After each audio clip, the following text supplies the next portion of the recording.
তো সন্ধ্যাবেলা ময়দা মাখিয়ে রেখেছি। এই যে রাত্রেবেলা বানাবো হচ্ছে লুচি। তো এই যে ময়দা মাখিয়ে ভালো করে এই তেলের প্যাকেটটার মধ্যে অনেকটা তেল লেগেছিলো বলে এটা দিয়েই চাপা দিয়ে রেখে দিয়েছি। তো এই যে রাত্রেবেলা ভাজবো।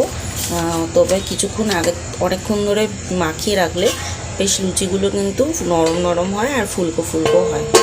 তোর জন্য ময়দাটা মেখে রেখেছি, রাত্রেবেলা খাবার আগে গরম গরম ভাজবো। আর তার সাথে করব হচ্ছে ঘুগনি। তো এই যে মটর ভিজিয়ে রেখেছি, দেখো মটর কিন্তু অনেকক্ষণ ধরেই ভিজিয়ে রেখেছি। তো এবার এইটাকে বানাবো হচ্ছে নিরামিষ ঘুগনি। আজকে যেহেতু পাড়াতে শীতলা পুজো, তোর জন্য নিরামিষ রান্না করতে হবে। তোর জন্য নিরামিষ ঘুগনি আর সেই সাথে হবে লুচি।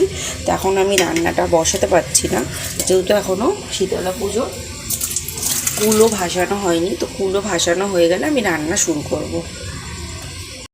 মিক্সিতে মশলা করে নেবো। মশলা বলতে এখানে নিয়েছি হচ্ছে আদা, কাঁচা লঙ্কা আর টমেটো। একটা টমেটো দিয়েছি আর আদা, কাঁচা লঙ্কা। তো একটু জল দিয়ে নিয়েছি। তো এটাকে মিক্সি করে নেবো।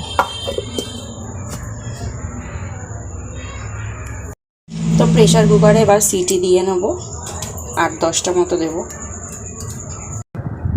তো রান্না এখানে বসিয়ে দিয়েছি, ঝটপট করে রান্না করে নেবো। আর ওদিকে আমার সিটি দিয়ে সেদ্ধ করে নিয়েছি প্রেশার কুকারে। তো এই যে এরপর আলু টালু ভেজে নিয়ে ব্যাস ঝটপট করে নেবো। আর নিরামিষ তো বোঝাই যাচ্ছে, বেশি কিছু লাগবেও না, মশলা টশলা খুব তাড়াতাড়ি হয়ে যাবে।